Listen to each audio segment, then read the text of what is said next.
Hello friends, कैसे हैं दोस्तों। आज का भी क्लास हमारा सेकेंड ईयर से रहेगा और सेकेंड ईयर में हम कोर्स 11 पर बात कर ही रहे हैं लगातार। तो कोर्स 11 में जो हमारा मोस्ट इम्पोर्टेंट टॉपिक है, parents at first teacher and families first school. प्रश्न आपको इस तरीके से आएगा, माता पिता पहले शिक्षक और परिवार पहले स्कूल के रूप में क्या भूमिका निभाते हैं। यानी कि माता पिता पहले शिक्षक और एक परिवार एक स्कूल के रूप में क्या भूमिका निभाते हैं। सभी जानते हैं दोस्तों कि हमारे पहले शिक्षक हमारे माता और पिता होते हैं और प्रथम पाठशाला हमारा परिवार होता है।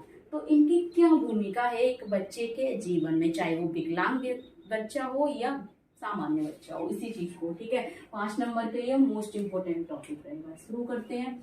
माता पिता बच्चे के पहले शिक्षक होते हैं। सभी जानते हैं, हम माता पिता से बोलना सीखते हैं, सुनना सीखते हैं, मतलब अपने हाव भाव, अपने दैनिक जीवन की क्रियाएं सीखते हैं, प्रतिक्रियाएं सीखते हैं, उनसे उनको अनुकरण करते हैं। ठीक है ना, उनकी नकल करके सीखते हैं।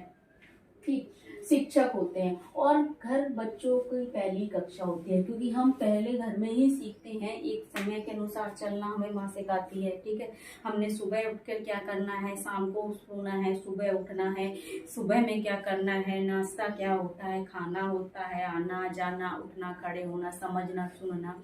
ठीक है, अपनी भावनाओं को व्यक्त करना, सभी हमें अपने माता पिता सिखाते हैं। और इनसे संबंधित होती है कि हमें अपने जीवन के बारे में जागरूकता हमें पहले अपने परिवार की पाठशाला में ही सीखते हैं। ठीक है, सीखने और विकास के लिए प्रमुख संसाधनों के रूप में माता पिता बच्चे के सामाजिक, भावनात्मक और शारीरिक विकास को आकार देने में मदद करते हैं। यानी कि सीखने और विकास के लिए हम कह सकते हैं, सीखने के लिए और विकास के लिए जो है प्रमुख संसाधन के रूप में माता पिता जो है प्रमुख संसाधन के रूप में बच्चे के सामाजिक और भावनात्मक और शारीरिक विकास को आकार देते हैं। जिस तरीके से हम अपने बच्चे को शारीरिक आकार देंगे, मानसिक आकार, उसके जितने भी हम मानसिक आकार से मतलब होंगे, जो जो हम चीजें उसको सिखाएंगे उसी तरीके से हमारा बच्चा करेगा। ठीक है, चाहे वो शारीरिक विकास अच्छा होगा तो मानसिक विकास अच्छा होगा, मानसिक विकास अच्छा होगा तो सामाजिक विकास अच्छा होगा। ठीक है, तो एक क्या है, हमारे माता पिता क्या है, एक प्रमुख संसाधन है जिससे क्या है हमारे सामाजिक, भावनात्मक और शारीरिक विकास को आकार देने में मदद करते हैं, ताकि वह स्कूल और बाहर, यानी कि स्कूल और स्कूल से बाहर की दुनिया में भी आगे बढ़ सके। छात्रों को सफलता में सहायता करना परिवारों और स्कूल समुदाय के बीच एक साझा करने शुरू होता है। क्योंकि छात्रों की सफलता ऐसे नहीं केवल स्कूल से हो गई, उसके परिवार से, उसके समुदाय के साथ, यानी समुदाय भी उसमें शामिल होता है। ठीक है, कह रहे हैं कि जिन क्षण से आपका पहला बच्चा पैदा होता है आप एक शिक्षक बन जाते हैं। जब आपका एक बच्चा पैदा होता है एक शिक्षक बन जाते हैं। उस बच्चे की देख रेख, समझना, उसको समझाना क्या है, सिखाना। तो जब आप सिखा रहे हैं उसको तो एक शिक्षक बन चुके हैं। यद्यपि आप औपचारिक रूप से योग्य नहीं है, मतलब अगर हमें औपचारिक का मतलब हो गया कि आप बच्चे को सिखाने के योग्य नहीं है। लाइक आप अगर एग्जाम्पल के लिए बात करें कि आप जो माताएं पढ़ी लिखी नहीं होती हैं तो औपचारिक रूप से उसको नहीं सिखा सकती, उसके योग्य नहीं है, फिर भी आपको वो चीज पसंद नहीं है, लेकिन आप एक सबसे अच्छे और प्रभावशाली शिक्षक बन जाते हैं। ठीक है ना, माता पिता चाहे अनपढ़ हो, गरीब हो, किसी भी आर्थिक परिस्थिति में हो, लेकिन जो माता पिता होते हैं अपने बच्चे के एक प्रभावशाली शिक्षक होते हैं, क्योंकि माता पिता से अच्छा कोई भी शिक्षक अभी तक नहीं हुआ है।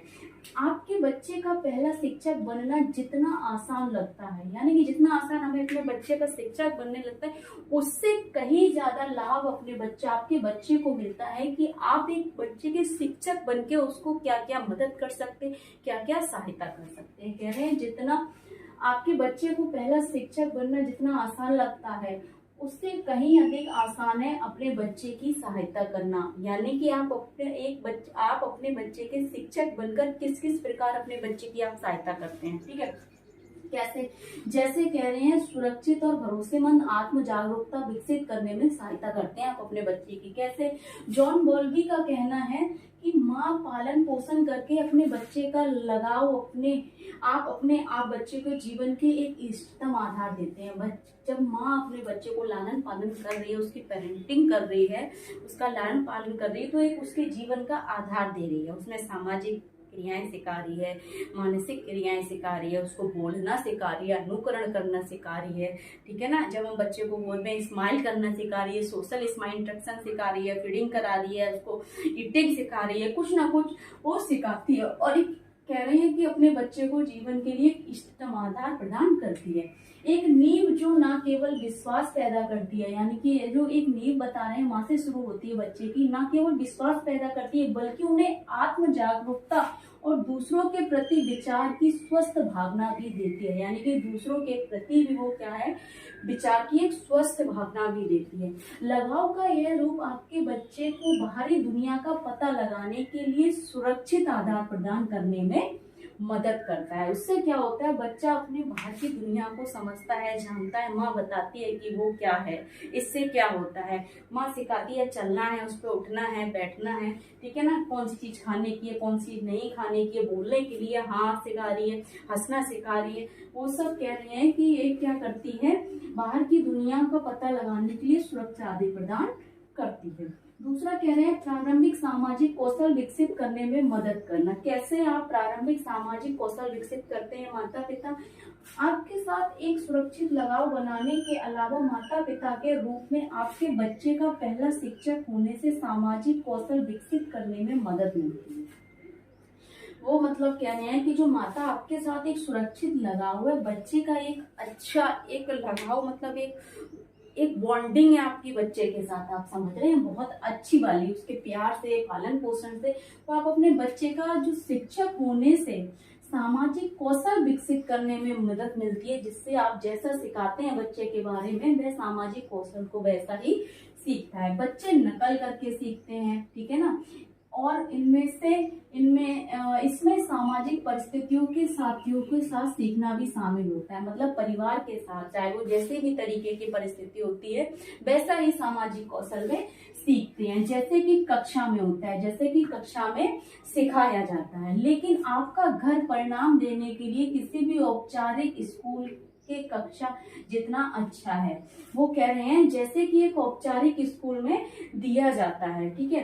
कुछ माता पिता मानते हैं, यानी कि कुछ पेरेंट्स का ये कहना है कि व्यक्तित्व और व्यवहार के प्रति जीने से थोड़ा अलग योगदान देते हैं, यानी कि व्यक्ति और व्यवहार के प्रति जीन से थोड़ा अलग योगदान, मतलब क्या है कि जिस प्रकार के पेरेंट्स होते हैं, क्योंकि एग्जाम्पल के तौर पर बताते हैं, जिन पेरेंट्स के गरीब घर में पालन पोषण हुआ है, लेकिन एक पेरेंट्स सोचते हैं नहीं मैं इसको स्टैंडर्डाइज सारे पेरेंटिंग करूंगा, मतलब एक अच्छा इसको पालन पोषण करेंगे, अच्छे उसमें रखेंगे, तो उसका भी एक अलग बच्चे पर असर पड़ता है। हालांकि हाल के अध्ययनों से ये पुष्टि होती है कि घर में पालन पोषण, बुनियादी शिक्षा और घर के बाहर सामाजिक समायोजन में महत्वपूर्ण भूमिका निभाता है। वो कह रहे हैं कि अभी का जो ट्रेंडिंग का जो स्टडी की गई है, वो कहते हैं जैसे हमारी बुनियादी घर की शिक्षा होती है, जिस घर में बच्चे का जन्म होता है, मतलब हम कह सकते हैं जिस घर में बाल अवस्था उसने बिताई होती है,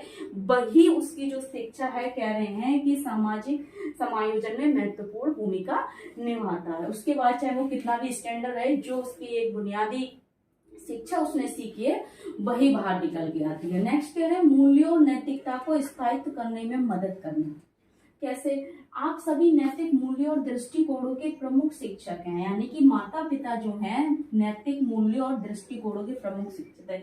नैतिक मूल्य से मतलब हो गया बच्चे का चरित्र, बच्चे का व्यक्तित्व, ठीक है ना, बच्चे का चरित्र, बच्चे का व्यक्तित्व, बच्चे की भाषा, ठीक है ना, बच्चे की भावनाएं, ये सभी चीजें बच्चे के अंदर कैसे हम माता पिता की जैसे होती हैं वैसे ही बच्चे में आती है। जैसे माता पिता अपने बच्चे को सिखाएंगे, जिस प्रकार का आकार देंगे वह उस प्रकार का बनता जाएगा, जिन्हें आपका बच्चा बाद में प्रदर्शित करता है। जैसे माता पिता में चरित्र, चरण और हम कह सकते हैं व्यक्तित्व होता है, वही बच्चा भी प्रदर्शित करता है। आपका बच्चा अपने हर काम में आपका ही आदर करेगा, यानी कि आदर का मतलब हो गया है वो आपकी सीखी हुई चीजें, बताई हुई चीजें ही प्रदर्शित करेगा। जैसे किसी का सम्मान करना है, किसी के लिए दया प्रदर्शित करनी है, ईमानदारी को रखना है, दृढ़ता है, संकल्प उसको करना है, एक आत्म अनुशासन बनाए रखना है, करुणा दिखाना है, कई अन्य कह रहे हैं कि मूल्य हैं जो घर से स्थायित्व किए जाते हैं, यानी कि घर से ही बच्चे को ये सभी चीजें मिलती हैं।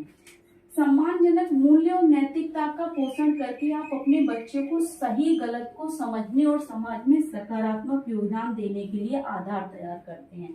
क्योंकि जिस तरीके से आप सही गलत परवरिश कर रहे हैं बच्चे की, वही बच्चा आगे प्रदर्शित करता है और कुछ मूल्य उसमें पैदा होते हैं और स्थायित्व होते हैं, जैसे सम्मान, दया, ईमानदारी, दृढ़ता, आत्मानुशासन और करना। और इसी प्रकार एक बच्चे का चरित्र विकसित होता है, जिससे क्या है, नैतिकता का पालन पोषण करके आप अपने बच्चे को सही गलत को समझने को मतलब सही गलत समझने का अवसर प्रदान करते हैं, जो क्या है समाज में सकारात्मक योगदान देने का आधार तैयार करते हैं। बता रहे हैं दूसरा है प्रारंभिक साक्षरता और संख्यात्मक कौशल विकसित करने में मदद करना। सभी जानते हैं कि सबसे पहले हमें पढ़ना कौन सिखाता है, हमारे माँ बाप की। बच्चों ये फॉर एप्पल है 1 2 3, इस तरीके से हम खेलते समय भी बहुत सारी संख्यात्मक क्रियाएं करते हैं, ठीक है ना। तो कैसे सिखाते हैं, 3 या 4 साल की उम्र में आपका बच्चा बिना किसी औपचारिक शिक्षक के अपने आसपास बोले जाने वाली भाषा को समझ सकता है। बिना किसी टीचर के वो बच्चा अपनी भाषा को अपनी भाषा बोल सकता है, जो सीखी गई है, उसने नकल की है, अर्जन की है, अनुकरण किया है, वह व्यवहार कर सकता है, आसपास में जो हो रहा है अपनी क्रियाओं को बता सकता है और एक भाषा का प्रयोग कर सकता है, समझ सकता है और आपको भी अपनी भाषा में समझा सकता है, उसका उपयोग भी कर सकता है। बातचीत करना और शब्दों का आदान प्रदान करना भाषा विकास के लिए बहुत ज्यादा महत्वपूर्ण है, ठीक है। बच्चे के साथ बातचीत करना बहुत जरूरी है, जिससे बच्चे का भाषा विकास और सामाजिक विकास दोनों ही अच्छे होते हैं। कह रहे हैं आप इस सीखने के प्रति इस संवेदनशील समय को, जब बच्चा इस संवेदनशील समय पे होता है, जब कह रहे हैं ना 3 या 4 साल की जो एज होती है बहुत ही ज्यादा सेंसिटिव होती है, इस समय का आप लाभ उठा सकते हैं संख्यात्मक चीजों को सिखाने के लिए। अपने बच्चे को जोर से पढ़ाना, पूछना, कहना, प्रश्न पूछना, प्रश्नों का आंसर, उनको उत्तर देना, जब बच्चे बहुत प्रश्न करते हैं इस उम्र में आदि, और बच्चे की रुचि को समझना और सकारात्मक अनुभव को प्रोत्साहित करना भी हम सिखाते हैं। कह रहे हैं बच्चे की दुनिया से जुड़े, बच्चे की दुनिया से जुड़े मतलब कि और सवाल पूछें। बच्चे की दुनिया से मतलब है बच्चा क्या कर रहा है, उसकी किस चीज में रुचि है, कैसे सीख रहा है, कब सीख रहा है, ठीक है ना, वह क्या करता है, क्या कहाँ करता है, कहाँ जाता है, कहाँ आता है, किसके साथ रह रहा है, किसके साथ उसको पसंद है, कौन पसंद है, क्या करना पसंद है, इन सभी चीजों के बारे में पूछना, यानी कि उसकी दुनिया से जुड़ना, उसको क्या अच्छा लग रहा है, क्या बुरा लग रहा है, ठीक है ना, ये सभी चीजें, ताकि क्या होगा, कार्यात्मक साक्षरता कौशल विकसित हो सके, ठीक है। नेक्स्ट कह रहे हैं भावनात्मक जागरूकता विकसित करने में मदद करना, क्योंकि माता पिता भावनात्मक जागरूकता विकसित करने में कैसे मदद करते हैं। देखिए, बच्चे आपके अपने माता पिता के माध्यम से अपनी भावनाओं को सम्मान और व्यक्त करना सीखेंगे, भावनाओं को समझना और व्यक्त करना सीखेंगे माता पिता के माध्यम से। जब माँ कहती है आ जाओ, स्माइल देते हैं तो बच्चा भी हंस के आता है, ठीक है, गुस्सा करती है तो बच्चा भी रोने लगता है। तो कहीं ना कहीं आपके माध्यम से बच्चे क्या कर रहे हैं, भावनाओं को समझना सीख रहे हैं, ठीक है। जब कुछ भावनाएं उपयुक्त होती हैं तो उनकी भावनाओं को क्या कहा जाए आपके ऊपर निर्भर करता है। गुस्सा कर रहे हैं तो बच्चा रो रहा है, इसका मतलब बहुत दुखी है, या बहुत, अगर हम उसको हंस के बुला रहे हैं तो खुश है। और दूसरों की भावनाओं पर कैसे प्रतिक्रिया दी जाए, ये सब आप शुरू कर सकते हैं, यानी कि कौशलों को सिखाना शुरू करते हैं। आप भावनात्मक रूप से स्वस्थ और नैतिक रूप से संवेदनशील बच्चे के विकास को प्रोत्साहित करते हैं। इस तरीके से हम अपने बच्चों को, या आप सभी अपने बच्चों को सिखा सकते हैं। इस तरीके से हम क्या है, एक अच्छे माता पिता, एक अच्छे शिक्षक और परिवार स्कूल की भूमिका निभाता है, ठीक है ना। तो ये 5 नंबर का आपका मोस्ट इम्पोर्टेंट टॉपिक है, ठीक है ना, जो आपके मोस्ट इम्पोर्टेंट टॉपिक हैं, कराए जा रहे हैं। बाकी एग्जाम आपके चल ही रहे हैं, कुछ समझ नहीं आ रहा है, कुछ डाउट लग रहा है, कुछ पूछना है तो कमेंट बॉक्स में कमेंट करें। ज्यादा से ज्यादा वीडियो शेयर करें, लाइक करें, सब्सक्राइब करें, बेल आइकन को प्रेस करें, ताकि नेक्स्ट आने वाली क्लास आप तक पहुंचती रहे। दोस्तों, थैंक यू सो मच।